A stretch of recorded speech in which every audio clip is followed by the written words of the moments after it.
ପିଲାମାନେ ତମାନେ ଥମ୍ବନେଲ ଦେଖି ଜାଣିପାରୁଥିବ ଆଜି ଏହି ଭିଡିଓରେ ଆମେ ତମ +2 ବୋର୍ଡ ପରୀକ୍ଷା ପାଇଁ ଇତିହାସର କିଛି ସିଲେକ୍ସନ MCQ କ୍ୱେଶ୍ଚନ ଆମେ ଆଲୋଚନା କରିବା ଯାହା ତମ ଏକ୍ଜାମ ପାଇଁ କି ବହୁତ ହେଲ୍ପଫୁଲ ରହିବ।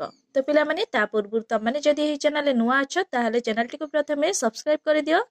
ତ ପିଲାମାନେ ଆମେ ଆଉ ସମୟ ନଷ୍ଟ ନ କରି ଦେଖିବା ପ୍ରଥମ ପ୍ରଶ୍ନ କ'ଣ ଅଛି। କେଉଁ ବର୍ଷ ଓଡ଼ିଶା ଡିଭିଜନ ସହିତ ସମ୍ବଲପୁରର ମିଶ୍ରଣ ହୋଇଥିଲା? 1905 ମସିହାରେ ଓଡ଼ିଶା ଡିଭିଜନ ସହିତ ସମ୍ବଲପୁରର ମିଶ୍ରଣ ହୋଇଥିଲା। ନେକ୍ସଟ କ୍ୱେଶ୍ଚନ, ଭାରତର ସମ୍ବିଧାନ ସଭାର ସଭାପତି କିଏ ଥିଲେ? ଭାରତର ସମ୍ବିଧାନ ସଭାର ସଭାପତି ଥିଲେ doctor Rajendra Prasad. Next question, କେଉଁ ଓଡ଼ିଆ ମହିଳା ଭାରତୀୟ ଜାତୀୟ କଂଗ୍ରେସର ଏକ ଅଧିବେଶନରେ ପ୍ରଥମେ ଭାଷଣ ଦେଇଥିଲେ? ଅପସନ ଅଛି ରମା ଦେବୀ, ସରଳା ଦେବୀ, ମାଳତୀ ଦେବୀ, ପାର୍ବତୀ ଦେବୀ। ସଠିକ ଉତ୍ତର ହେବ ସରଳା ଦେବୀ। ନେକ୍ସଟ କ୍ୱେଶ୍ଚନ, କେଉଁ ଔପନିବେଶିକ ଶକ୍ତି ବମ୍ବେକୁ ବ୍ରିଟିଶଙ୍କୁ ଉପହାର ରୂପେ ପ୍ରଦାନ କରିଥିଲା? ଅପସନ ଅଛି ପର୍ତ୍ତୁଗାଲ, ଡେନମାର୍କ, ଫ୍ରାନ୍ସ, ହଲାଣ୍ଡ। ତ ସଠିକ ଉତ୍ତର ହେବ ପର୍ତ୍ତୁଗାଲ। ନେକ୍ସଟ କ୍ୱେଶ୍ଚନ, 1878 ମସିହାରେ ଓଡ଼ିଶାର କେଉଁଠାରେ ନ୍ୟାସନାଲ ସୋସାଇଟି ପ୍ରତିଷ୍ଠା ହୋଇଥିଲା? ଅପସନ ଅଛି କଟକ, ପାରଳାଖେମୁଣ୍ଡି, ସମ୍ବଲପୁର, ବାଲେଶ୍ୱର। ସଠିକ ଉତ୍ତର ହେବ ବାଲେଶ୍ୱର। ନେକ୍ସଟ କ୍ୱେଶ୍ଚନ, କେଉଁ ପ୍ରଥମ ଓଡ଼ିଆ ମହିଳା ଭାରତୀୟ ଜାତୀୟ କଂଗ୍ରେସର ବାର୍ଷିକ ଅଧିବେଶନରେ ବକ୍ତୃତା ପ୍ରଦାନ କରିଥିଲେ? ଅପସନ ଅଛି ରମା ଦେବୀ, ମାଳତୀ ଦେବୀ, ସରଳା ଦେବୀ, ଗୋଦାବରୀ ଦେବୀ। ତ ସଠିକ ଉତ୍ତର ହେବ ସରଳା ଦେବୀ। ନେକ୍ସଟ କ୍ୱେଶ୍ଚନ, ସତ୍ୟବାଦୀ ଶିକ୍ଷାନୁଷ୍ଠାନ କିଏ ପ୍ରତିଷ୍ଠା କରିଥିଲେ? ଅପସନ ଅଛି ନବକୃଷ୍ଣ ଚୌଧୁରୀ, ମଧୁସୂଦନ ଦାସ, ଗୋପବନ୍ଧୁ ଦାସ, ହରେକୃଷ୍ଣ ମାହାତାବ। ତ ସଠିକ ଉତ୍ତର ହେବ ଗୋପବନ୍ଧୁ ଦାସ। ଗୋପବନ୍ଧୁ ଦାସ ସତ୍ୟବାଦୀ ଶିକ୍ଷାନୁଷ୍ଠାନ ପ୍ରତିଷ୍ଠା କରିଥିଲେ। ନେକ୍ସଟ କ୍ୱେଶ୍ଚନ, ଉତ୍କଳ ଟ୍ୟାନେରୀ କିଏ ଆରମ୍ଭ କରିଥିଲେ?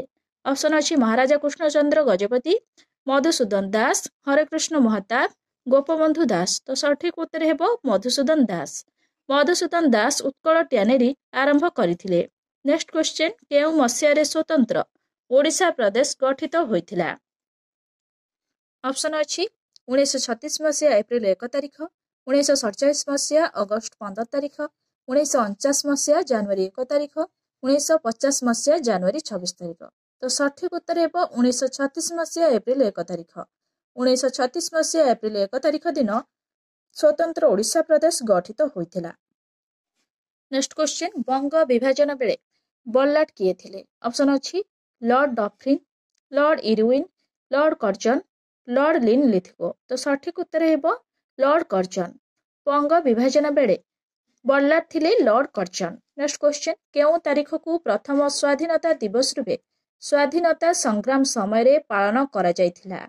ଅପସନ ଅଛି 29 ଡିସେମ୍ବର 1929, 31 ଡିସେମ୍ବର 1929, 26 ଜାନୁଆରୀ 1930, 15 ଅଗଷ୍ଟ 1947। ତ ସଠିକ ଉତ୍ତର ହେବ 26 ଜାନୁଆରୀ 1930। ନେକ୍ସଟ କ୍ୱେଶ୍ଚନ, ଗଞ୍ଜାମକୁ ଓଡ଼ିଶା ପ୍ରଦେଶ ସହିତ ମିଶ୍ରଣ କରିବା ପାଇଁ କେଉଁ କମିଟି ଗଠନ କରାଯାଇଥିଲା? ଗଞ୍ଜାମକୁ ଓଡ଼ିଶା ପ୍ରଦେଶ ସହିତ ମିଶ୍ରଣ କରିବା ପାଇଁ ଫିଲିପ ଡଫ୍ କମିଟି ଗଠନ କରାଯାଇଥିଲା। ପିଲାମାନେ ମନେ ରଖିବ, ବହୁତ ଇମ୍ପୋର୍ଟାଣ୍ଟ ଅଛି। ନେକ୍ସଟ କ୍ୱେଶ୍ଚନ, ଓଡ଼ିଶାରେ ମା ନାମରେ କିଏ ପରିଚିତ? ଓଡ଼ିଶାରେ ମା ନାମରେ ରମା ଦେବୀ ପରିଚିତ। ନେକ୍ସଟ କ୍ୱେଶ୍ଚନ, 6 ମାଣ 8 ଗୁଣ୍ଠ ପୁସ୍ତକର ରଚୟିତା କିଏ ଥିଲେ? 6 ମାଣ 8 ଗୁଣ୍ଠ ପୁସ୍ତକର ରଚୟିତା ଥିଲେ ଫକୀର ମୋହନ ସେନାପତି। ନେକ୍ସଟ କ୍ୱେଶ୍ଚନ, ଗୋପବନ୍ଧୁ ଦାସଙ୍କ ଦ୍ୱାରା ସମ୍ପାଦିତ ଖବରକାଗଜର ନାମ କ'ଣ ଥିଲା? ଗୋପବନ୍ଧୁ ଦାସଙ୍କ ଦ୍ୱାରା ସମ୍ପାଦିତ ଖବରକାଗଜର ନାମ ଥିଲା ସମାଜ। ନେକ୍ସଟ କ୍ୱେଶ୍ଚନ, ଉତ୍କଳ ସମ୍ମିଳନୀ କିଏ ପ୍ରତିଷ୍ଠା କରିଥିଲେ? ଅପସନ ଅଛି ମଧୁସୂଦନ ଦାସ, ଗୋପବନ୍ଧୁ ଦାସ, ମାଳତୀ ଚୌଧୁରୀ, ରମା ଦେବୀ। ତ ସଠିକ ଉତ୍ତର ହେବ ମଧୁସୂଦନ ଦାସ। ଉତ୍କଳ ସମ୍ମିଳନୀ ମଧୁସୂଦନ ଦାସ ପ୍ରତିଷ୍ଠା କରିଥିଲେ। ନେକ୍ସଟ କ୍ୱେଶ୍ଚନ, 1931 ମସିହାରେ ଭାରତୀୟ ଜାତୀୟ କଂଗ୍ରେସର କରାଚି ଅଧିବେଶନରେ ଓଡ଼ିଶାର କେଉଁ ମହିଳା ନେତ୍ରୀ ସମ୍ବୋଧନ କରିଥିଲେ? ଅପସନ ଅଛି ରମା ଦେବୀ, ସରଳା ଦେବୀ, ମାଳତୀ ଦେବୀ, କୁନ୍ତଳା କୁମାରୀ ସାବତ। ତ ସଠିକ ଉତ୍ତର ହେବ ସରଳା ଦେବୀ। ନେକ୍ସଟ କ୍ୱେଶ୍ଚନ, ଓଡ଼ିଶାର କେଉଁ ସ୍ଥାନରେ ଲକ୍ଷ୍ମଣ ନାୟକଙ୍କୁ ଫାଶୀ ଦିଆଯାଇଥିଲା? ଓଡ଼ିଶାର ବ୍ରହ୍ମପୁର ସ୍ଥାନରେ ଲକ୍ଷ୍ମଣ ନାୟକଙ୍କୁ ଫାଶୀ ଦିଆଯାଇଥିଲା। ପିଲାମାନେ ମନେ ରଖିବ, ବହୁତ ଇମ୍ପୋର୍ଟାଣ୍ଟ ଅଛି। ନେକ୍ସଟ କ୍ୱେଶ୍ଚନ, ରମା ଦେବୀ କେବେ ରାଜନୀତିରେ ପ୍ରବେଶ କରିଥିଲେ? ରମାଦେବୀ 1921 ମସିହାରେ ରାଜନୀତିରେ ପ୍ରବେଶ କରିଥିଲେ। ନେକ୍ସଟ କ୍ୱେଶ୍ଚିନ୍, ଭାଗବତ ଟୁଙ୍ଗିରେ ସନ୍ଧ୍ୟା ପୁସ୍ତକର ରଚୟିତା କିଏ ଥିଲେ? ଭାଗବତ ଟୁଙ୍ଗିରେ ସନ୍ଧ୍ୟା ପୁସ୍ତକର ରଚୟିତା ହେଉଛନ୍ତି ଗୋପାଳ ଚନ୍ଦ୍ର ପ୍ରହରାଜ। ନେକ୍ସଟ କ୍ୱେଶ୍ଚିନ୍, ଓଡ଼ିଶାର କୁଳବୃଦ୍ଧ କେଉଁ ବ୍ୟକ୍ତିଙ୍କୁ କୁହାଯାଏ? ଓଡ଼ିଶାର କୁଳବୃଦ୍ଧ ମଧୁସୂଦନ ଦାସଙ୍କୁ କୁହାଯାଏ। ନେକ୍ସଟ କ୍ୱେଶ୍ଚିନ୍, କିଏ ଉତ୍କଳ ସମ୍ମିଳନୀକୁ ଭାରତୀୟ ଜାତୀୟ କଂଗ୍ରେସରେ ମିଶ୍ରଣ କରାଇଥିଲେ? ଗୋପବନ୍ଧୁ ଦାସ ଉତ୍କଳ ସମ୍ମିଳନୀକୁ ଭାରତୀୟ ଜାତୀୟ କଂଗ୍ରେସରେ ମିଶ୍ରଣ କରାଇଥିଲେ। ନେକ୍ସଟ କ୍ୱେଶ୍ଚିନ୍, ଉତ୍କଳ ପୁତ୍ର ପତ୍ରିକାର ସମ୍ପାଦକ କିଏ ଥିଲେ? ଉତ୍କଳ ପୁତ୍ର ପତ୍ରିକାର ସମ୍ପାଦକ ଥିଲେ ପ୍ୟାରୀମୋହନ। ନେକ୍ସଟ କ୍ୱେଶ୍ଚିନ୍, ରମାଦେବୀଙ୍କ ପିତାଙ୍କ ନାମ କଣ ଥିଲା? ରମାଦେବୀଙ୍କ ପିତାଙ୍କ ନାମ ଥିଲା ଗୋପାଳ ବଲ୍ଲଭ ଦାସ। ନେକ୍ସଟ କ୍ୱେଶ୍ଚିନ୍, ଅନୁଗୁଳରେ ବାଜିରାଉତ ଛାତ୍ରାବାସ କିଏ ସ୍ଥାପନ କରିଥିଲେ?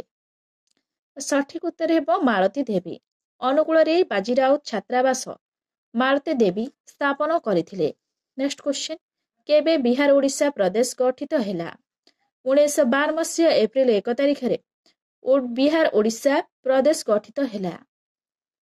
ନେକ୍ସଟ କ୍ୱେଶ୍ଚିନ୍, କିଏ ସମ୍ବିଧାନ ପ୍ରଣୟନ ସଭାରେ ସମ୍ବିଧାନର ଉଦ୍ଦେଶ୍ୟ ପ୍ରସ୍ତାବ ଆଗତ କରିଥିଲେ? ଜବାହରଲାଲ ନେହେରୁ ସମ୍ବିଧାନ ପ୍ରଣୟନ ସଭାରେ ସମ୍ବିଧାନର ଉଦ୍ଦେଶ୍ୟ ପ୍ରସ୍ତାବ ଆଗତ କରିଥିଲେ।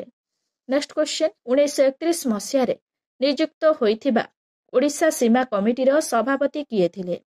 1931 ମସିହାରେ ନିଯୁକ୍ତ ହୋଇଥିବା ଓଡ଼ିଶା ସୀମା କମିଟିର ସଭାପତି ଥିଲେ ସାମୁଏଲ ଓ ଡୋନେଲ। ନେକ୍ସଟ କ୍ୱେଶ୍ଚିନ୍, ସଂସ୍କାରକର ସମ୍ପାଦକ କିଏ ଥିଲେ?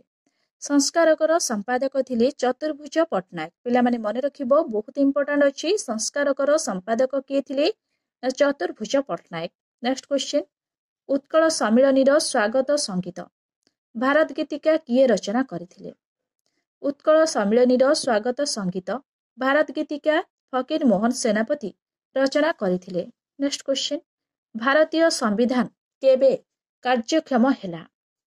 ଭାରତୀୟ ସମ୍ବିଧାନ 1950 ମସିହା ଜାନୁଆରୀ 26 ତାରିଖରେ କାର୍ଯ୍ୟକ୍ଷମ ହେଲା। ନେକ୍ସଟ କ୍ୱେଶ୍ଚିନ୍, ଓଡ଼ିଶା ଡିଭିଜନରେ କେଉଁ ବର୍ଷ ମହାବିଦ୍ୟାଳୟ ଶିକ୍ଷା ଆରମ୍ଭ ହେଲା?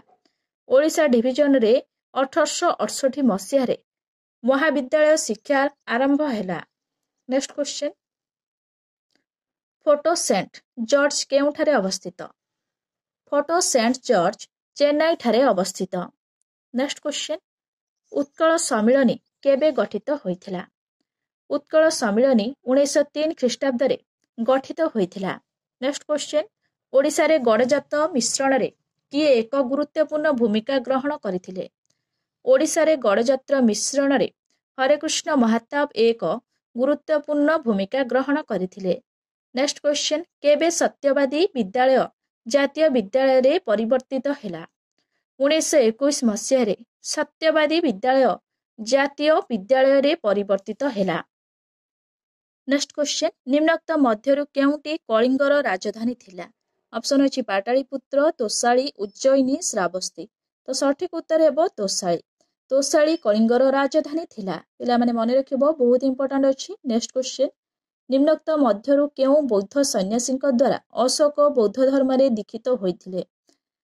ଅପସନ୍ ଅଛି ମୋଗଲିପୁତ୍ର ତିସ୍ସା, ସାରିପୁତ୍ତ, ଉପଗୁପ୍ତ, ଶିଳାଦିତ୍ୟ। ତ ସଠିକ ଉତ୍ତର ହେବ ଉପଗୁପ୍ତ। ଉପଗୁପ୍ତ ବୌଦ୍ଧ ସନ୍ନ୍ୟାସୀଙ୍କ ଦ୍ୱାରା ଅଶୋକ ବୌଦ୍ଧ ଧର୍ମରେ ଦୀକ୍ଷିତ ହୋଇଥିଲେ। ନେକ୍ସଟ କ୍ୱେଶ୍ଚିନ୍, ନିମ୍ନୋକ୍ତ କେଉଁ ମସିହାରେ ଅଶୋକ କଳିଙ୍ଗ ଆକ୍ରମଣ କରିଥିଲେ?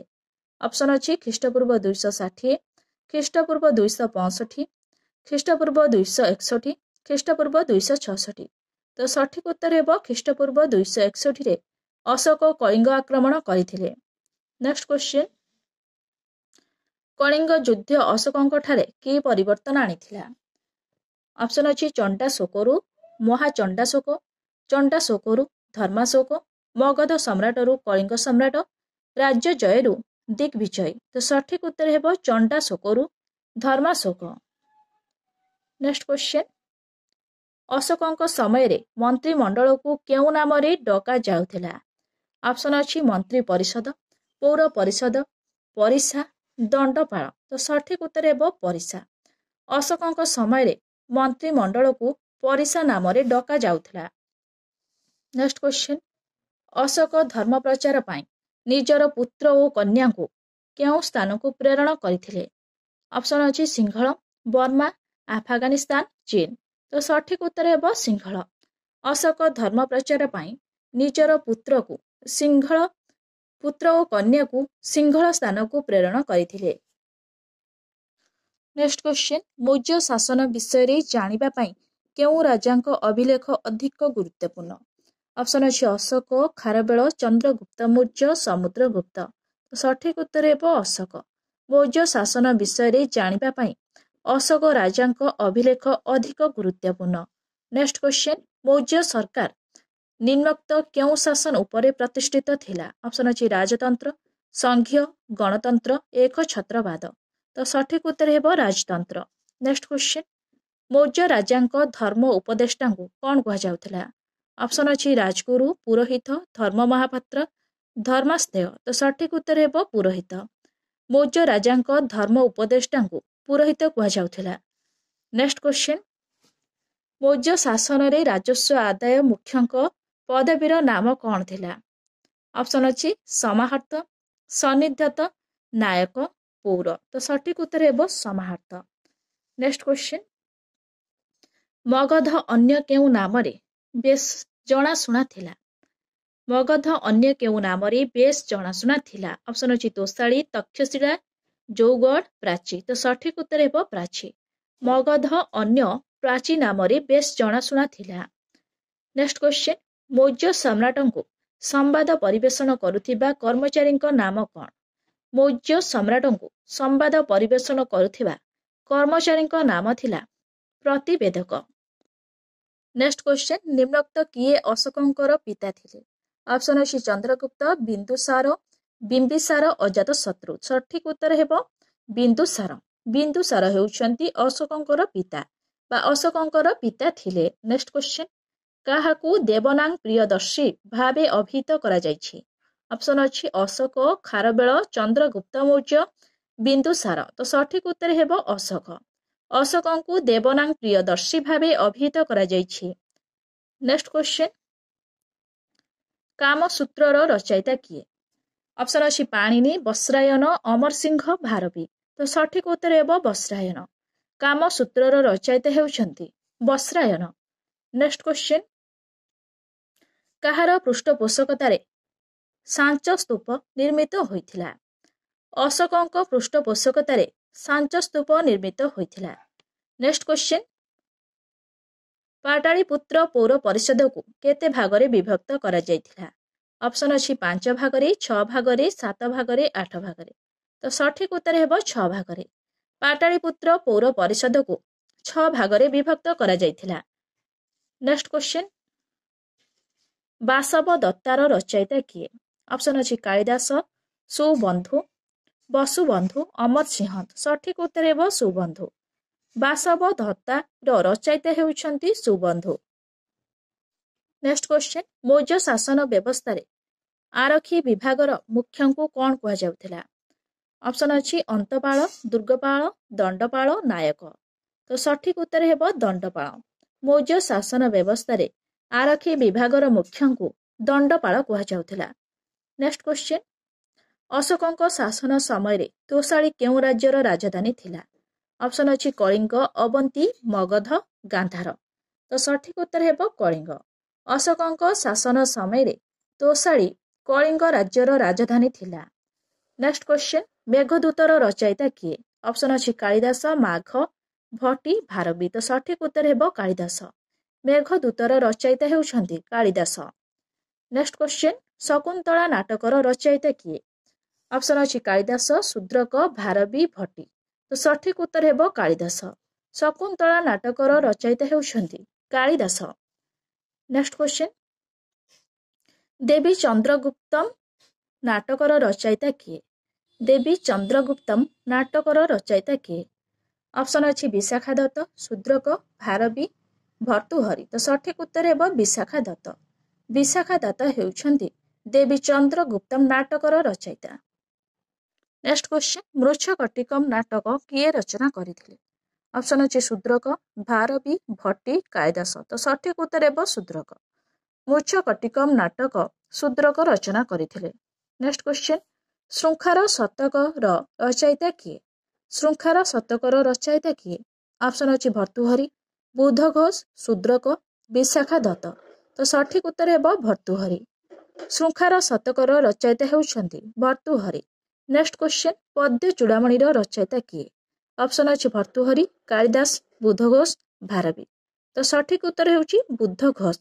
ପଦ୍ୟ ଚୂଡ଼ାମଣିର ରଚୟିତା ହେଉଛନ୍ତି ବୁଧ ଘୋଷ।